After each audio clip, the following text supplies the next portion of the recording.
Channel तो आज हमारा आखिरी सेशन है इस टॉपिक के ऊपर astrophysics know about the universe. तो चालू करते हैं। तो इसमें हम क्या करने वाले हैं, आज हम एक कंप्लीट समरी टाइप का रिवीजन मारने वाले ए टू जेड जो हमने पूरी 5वें सेशन में पढ़ा था, तो हम 6वें सेशन में पूरा करने वाले। So introduction to astrophysics, history and systems in the universe और milky way galaxy and solar system, cosmic rays and radiation, importance of space particle. तो पहले क्विज ले लेते हैं, ग्रीक हम मारते हैं छोटा सा, फिर आगे चलते हैं। Cosmic dust is the building blocks of all of the above stars, solar system, galaxies.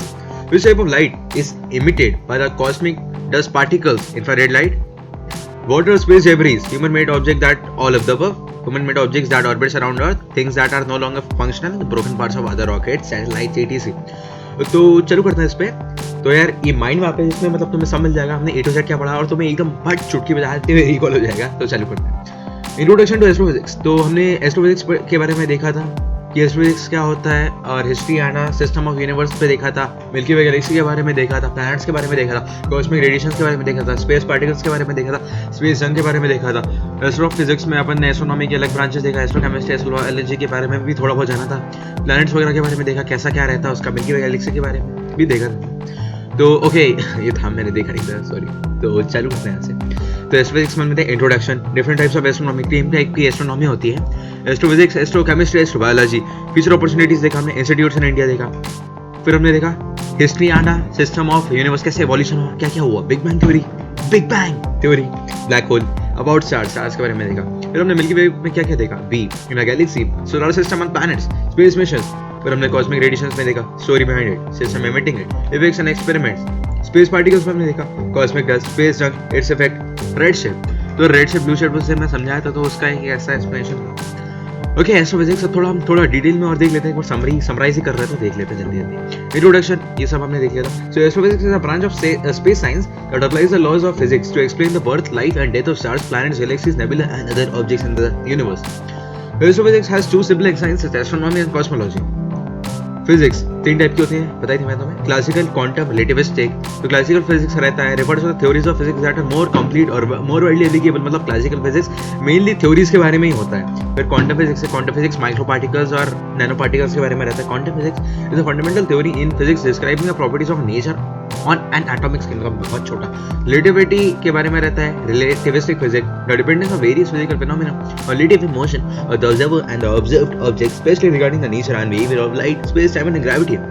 Okay, फिर हमने देखा there are 3 types of astronomy, astrophysics, astrochemistry, astrobiology. Astrophysics is concerned with the physical, मतलब ये भाई फिजिक्स पे base है, physics है। Chemistry पे बेस है, केमिस्ट्री मतलब कैसा रिएक्शन वगैरह किया। बायोलॉजी पे बेस है कि अर्थ कैसा बना, उसमें मतलब ऑर्गेनिज्म वगैरह कैसे मतलब जन्म हुआ, उनका लाइफ डेथ कैसे होता है, वो सब। फिर हमने यार फ्यूचर अपॉर्चुनिटीज के बारे में देखा था। Astronomy makes unexpectedly large contributions to formal and informal science education, even the small number of research astronomers. Technology transfer and spin off from astronomy have important applications in medicine, industry, defense, environment, monitoring, consumer product. मतलब इसका scope आगे बहुत है, लेकिन लोग बहुत कम जाते हैं क्योंकि इसमें पढ़ना बहुत पड़ता है सच में। लेकिन भाई इंटरेस्ट है, इस पर एडिक्शन हो जाता है, वो पढ़ता जाता है, रुकता नहीं है। इनएक्सोरेबल भाई, मतलब इम्पॉसिबल टू सॉल्व हो जाता है वो बंदा में। Mankind's view of its place in the world as a whole is wholly strongly influenced by the results of astronomical research. Astronomy provides unusually promising opportunities for international cooperation. About aliens, if exist, अगर exist करते हैं, वैसे exist करते हैं मेरे हिसाब से तो, the astrophysics will take you near to the very existence of aliens, if any. The institute, अब हमने फिर institution के बारे में देखा। The institutes offering astrophysics और astronomy for study and research.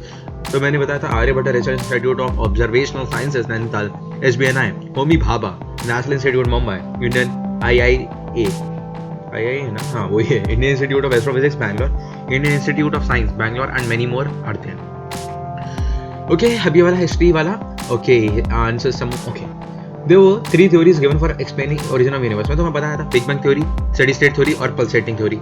Steady state theory, this theory states that the universe appears the same at all times and at all points. It is unchanging without a beginning or an end. मतलब ये बताना यहाँ पे चाह रहे हैं कि भाई एक यूनिफॉर्म मोशन में जा रहा था, स्टेडी स्टेट में पड़ता इतना था पहले एटम, फिर बड़ा होता गया और बड़ा वो फटा नहीं देंगे। Pulsating theory में this theory states that all matter is flying apart from a heavily compacted mass and will eventually slow down, begin to contract and become so condensed that it will explode again and the expansion will start again. भाई ये pulsating theory बोलती है कि यार ये atom है, तो atom बड़ा हुआ फट गया, एटम फटने के बाद फिर छोटा हुआ, फिर बड़ा हुआ, फिर फट गया, तो ऐसी लाइफ चलती रही आगे। And the most best theory is Big Bang theory, क्योंकि भाई ये logical काफी है. This theory says there was nothing at the beginning, then suddenly a hot and infinitely dense point occurred, black hole. Over 13.8 billion years ago, it exploded. What comes next is divided into two eras. अब दो eras है इसका, radiation era और matter era. तो with this with time first the helium nuclei got created. मतलब पहला जो element बना था वो हीलियम न्यूक्लिया था, फिर hydrogen atom. And with time all the elements at periodic table got created. धीरे धीरे सब बन गया.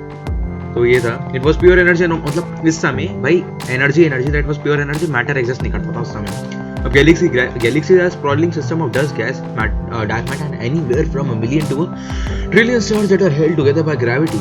Black hole. A black hole is a region of space-time where gravity is so strong that nothing, no particles or even light can escape from it. White hole. It is a hypothetical region. मतलब contrast में क्या बोलूँ, क्या बोलते हैं, मतलब opposite है black hole का. Hypothetical region of space-time which cannot be entered from the outside, although energy, matter and light can escape from it. Reverse of black hole. Stars. When star dies or the fuel ends in the star, it can become cases white dwarf बन जाता है, बन सकता है. Red dwarf बन सकता है, neutron star भी बन सकता है. Other stars भी अपने पास. There are other fascinating types of stars too. Nebula, magnetic field बहुत high है इसके आजू. Milky Way galaxy के बारे में. We live in this galaxy. It's a spiral galaxy. Our spiral arm is formally called the Orion. Cygnus arm or Orion arm. Local arm or Orion bridge or Orion spur. We're about 26,000 light years from the center of galaxy on the inner edge of the Orion Cygnus arm. मतलब कोई अगर लगता है हम यहाँ पर हैं तो यहाँ सोचो, मतलब हर एक आर्म पे 1 2 3 4 कितने आर्म होंगे, कितने प्लैनेट होंगे. मतलब हम किसी को कांटेक्ट नहीं कर पा रहे और कोई हमसे कितना आगे, कोई हमसे कितना पीछे. मतलब कहीं सोने चल रहा है, कहीं कुछ चल रहा है. मतलब इतना इंटरेस्टिंग है. सही है यार. Solar system. Sun. It is by far the most important source of energy for life on Earth. Its diameter is about 109 times that of Earth. I think it is 10 to the power 9 times that of Earth. And its mass is about 330,000 times that of Earth. That there are many more things in our solar system other than the planets and sun. There are meteoroids, comets, asteroids, asteroid belt, Kuiper belt, Oort cloud, etc. Asteroid belt है यहाँ पर Mars और Jupiter के बीच में, और यहाँ पे एक क्यूपियर बेल्ट है. मतलब ऐसा हो रहा है, मतलब ऐसा बोलते हैं कि यहाँ पे एक प्लैनेट, मतलब यहाँ प्लैनेट नहीं है इसलिए ये बेल्ट है, तो यहाँ पे एक प्लैनेट आ सकता था. तो ये क्यूपियर बेल्ट है और ये प्लूटो, यहाँ से दूसरा सोलर सिस्टम लग जाता है, ऐसा बोलते हैं. Planets. There are total 8 planets present in our solar system: Mercury, Venus, Earth, Mars, Jupiter, Saturn, Uranus, and Neptune. All planets have rings around them, except Mars, Venus, Earth, and Mercury. Pluto is a dwarf planet that lies in the Kuiper belt. Space mission. Chandrayaan हुआ था भाई, India ने करवाया था. NASA Voyager 2 is the cosmic radiation. They are highly energy charged particles continuously entering our atmosphere from all directions. The physicist Victor Hess got the Nobel Prize for its discovery. There are basically 3 theories for the origin of cosmic rays. Explosion theory, origin from sun, origin from cosmic ray stars. That these high energy rays got originated from these 3 explosions. Cosmic rays provides one of a few direct samples of matter from outside the solar system. They are high energy particles that move through space at nearly the speed of light. It has all elements of periodic table. The highest energy cosmic ray particle ever recorded, called the oh my god particle. They are harmless particles to us, which can help in a lot of studies. They can produce inside image of pyramid. There are basically 2 types: primary cosmic ray, secondary cosmic ray. Primary, which are originated far away from a solar system or galaxy. Secondary cosmic ray, which enters Earth's atmosphere and interact with other matters. They are mainly accelerated protons. When they collide nearby a proton in molecular cloud, they produce pions and ultimately the gamma rays emission during the impact of cosmic rays with the atmosphere of the Earth. Ionization takes place, which may lead to a sudden snowfall in higher latitude. I think it should be latitude and altitudes of the Earth. High energy radiation from space, known as galactic cosmic rays, can affect Earth's climate by increasing cloud over and causing an umbrella effect. Matter and electromagnetic fields emitted by the sun partially protect us from cosmic rays. But the sun's activity rises and causes an 11-year cycle, which means the intensity of secondary cosmic rays on Earth also follows 11-year cycles. Currently, the sun is approaching a minimum in activity. Ice cube, neutrino, observatory. मतलब हमने देखा था इतने experiment हुए थे, PRO वगैरह, observatory telescope आ रही. तो फिर ये अब कॉस्मिक पार्टिकल मतलब आगे और डिस्कवर किया था Don Brownlee at the university of Washington ने. सियाटल में पहली बार हमने कलेक्ट किया था डस्ट पार्टिकल वाशिंगटन डीसी में 1970 they emit infrared light, और हमको पता चला था कि cosmic dust infrared light emit करता है. Cosmic dust is made up of elements such as carbon, oxygen, iron and other atoms that are there in periodic table heavier than hydrogen and helium.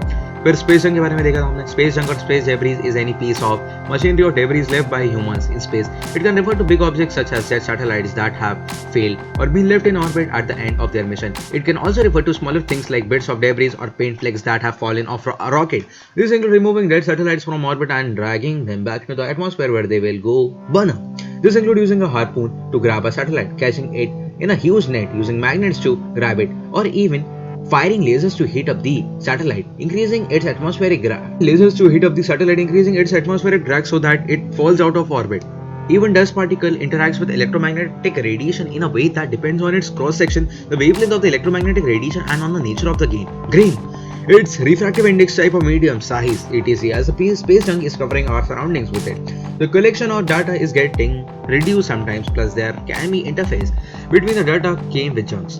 There are even studies suggesting about the refraction of starlight from them. Also, sometimes they may absorb the starlight too. Thus, it can mislead the study of our universe. In physics, redshift is a phenomenon where electromagnetic radiation, such as light, from an object undergoes an increase in wavelength. The redshift means an increase in wavelength equivalent to a decrease in wavelength frequency, that is wave frequency and energy. Okay, it gave us the information about the expansion of universe, also about the existence of other galaxies, also gave us the information about the distance between the other celestial objects and bodies. Quiz time. Alpha particle is identical to dash nucleus, helium. Dash means opposite the direction of Earth, Venus. This was the direction like, और Venus 23 degree tilt होता है. सारे planets मतलब normal होते हैं orbit में, लेकिन मतलब और उसके जो ऑर्बिट रहता है उस पे, लेकिन Venus 23 डिग्री टिल्टेड है. Which of the following is India's first lunar probe? Chandrayaan 1. Which of the following is used to measure distance in space? Parsec. Select the correct chronology of the planets according to their size. Okay, so we have according to their size, Venus, Mars. Oh no. Mercury, Mars, Venus, Earth. What is this one? Mercury, Mars, Mercury, Venus. No, Mercury, Mars, Venus, Earth. I think C. That is correct. Okay, select the correct chronology of planet according to the number of moons they have. Jupiter 64 moons, I think. Saturn, I don't know. Mercury, I think no moon in Mercury and no one moon in Earth. Okay, so one moon, number of moons. So no, third will be at last, I think so. I don't know this one. That is third one. It's C. So okay, number of moons. They have not मतलब बढ़ाना है, कम करना है. तो भाई mercury के तो moon होते ही नहीं है. फोर्थ भाई अर्थ का एक मून है. जुपिटर के 63, 64 है और सैटर्न के भी हैं. Select the correct. ये assertion reasoning है. Jupiter does not really orbit around the sun. Jupiter is a very massive planet. So this says Jupiter does not really orbit around the sun. This is true. Jupiter is a very massive planet. Both true. Assertion reason true, but reason is the not correct explanation of assertion. Okay, reason is correct explanation of the assertion. I don't know, but slide में mistake होगा, but it is very massive planet. Okay, we can compare that. Gravity. Okay, it is A only. So ऐसा है, मतलब ये ऐसा है कि ये ऐसा है, ये यहाँ है और ये ऐसे घूम रहे हैं. तो दैट इज मतलब जुपिटर का उन्होंने बताया गया, मतलब जुपिटर का बताया कि भाई ऐसे ऐसे घूमते हैं लोग. Most of the cosmic rays are not harmful for us. True. They are very high energy radiation. Dono true, but this is not a correct explanation of this one. Its assertion, it is difficult to find the origin of cosmic rays. True. They do not interact with magnetic field of the space. False. Assertion is true, but reason is false. Space junk is a result of all of the above. No, not all of the above. Explosion B. Humans exploring space. Redshift means light in visible range, increase in the frequency of light, increase in this one. That is definitely C. Increase in wavelength of light, irrespective of it being in visible range or not. तो यार इसी के साथ हमने session खत्म कर दिया. हमारा जो सीरीज था एस्ट्रोफिजिक्स नॉट यूनिवर्स तो भाई खत्म होता है आज. तो अगर तुम लोग को अच्छा लगा तो कमेंट करके बताना और कुछ भाई सजेशन दे देना आगे क्या करना है. और टॉपिक वगैरह अगर तुम्हें कुछ और पढ़ना है भाई, मैंने तुम्हें पहले भी बोला, आज भी बोल रहा हूँ और हमेशा बोलते रहूँगा, पढ़ाई भाई मजे में करो. मजा मतलब पढ़ाई को मजे में करना चाहिए. पढ़ाई के एडिक्शन की तरह एक बार लग जाता है और छूटता नहीं. तो इसमें मतलब देखो कुछ थ्योरीज इस टाइप की जो मुझे खुद लगती है कि भाई बहुत सही थ्योरीज है कि पॉसिबल है कि भाई अगले मतलब भाई ठीक है अगले 5 सालों में ऐसा होना, मतलब ऐसा हो सकता है अगले 5 सालों में, अगले 5 बिलियन ईयर्स में यहाँ मतलब अपने यहाँ पॉसिबिलिटी, मतलब अपने यहाँ नहीं हमारे यहाँ पॉसिबिलिटी है कि जो सन है, सन मतलब क्या, सन 1 मिनट में 1 सेकंड में मिलियंस ऑफ हाइड्रोजन और हीलियम कंज्यूम करता है. तो अगर ऐसा ही सन कंज्यूम करता गया तो एक दिन वो रेड जाइंट बन जाएगा. और जिस दिन सन ने उसकी सारी ऑलमोस्ट सारी हाइड्रोजन हीलियम कंज्यूम कर ली तो वो इतना रेड मतलब इतना बड़ा बन जाएगा, उसमें इतनी एनर्जी हो जाएगी, इतना एनर्जी उसमें चलेगा, इतना दौड़ेगा उसमें एनर्जी, या तो हम रेडिएशन से मर जाएंगे, हमारा प्लैनेट रेडिएशन से खत्म हो जाएगा, या एक्सप्लोजन हो जाएगा और हमारा सोलर सिस्टम खत्म हो जाएगा, बूम पूरा. तो यार इसी के साथ अब चलते हैं. अब मिलते हैं ऐसे ही. अगर कुछ और होने वाला है तो मैं बताऊंगा तुम्हें ज़रूर, और कुछ करते हैं ऐसा ही कुछ अलग सा हटके. नॉलेज हमेशा भाई इंपॉर्टेंट रहता है और हम कर सकते हैं। अगर हम साथ मिलकर करें, हम कॉन्ट्रीब्यूशन दें तो हम काफ़ी कुछ कर सकते हैं, हम काफ़ी कुछ अचीव कर सकते हैं। हम अपने इंडिया का नाम भाई कर ही रहे हैं और कर सकते हैं। तो इसी के साथ सी यू गाइस, मिलते हैं फिर कभी अगर मिले तो। Bye bye.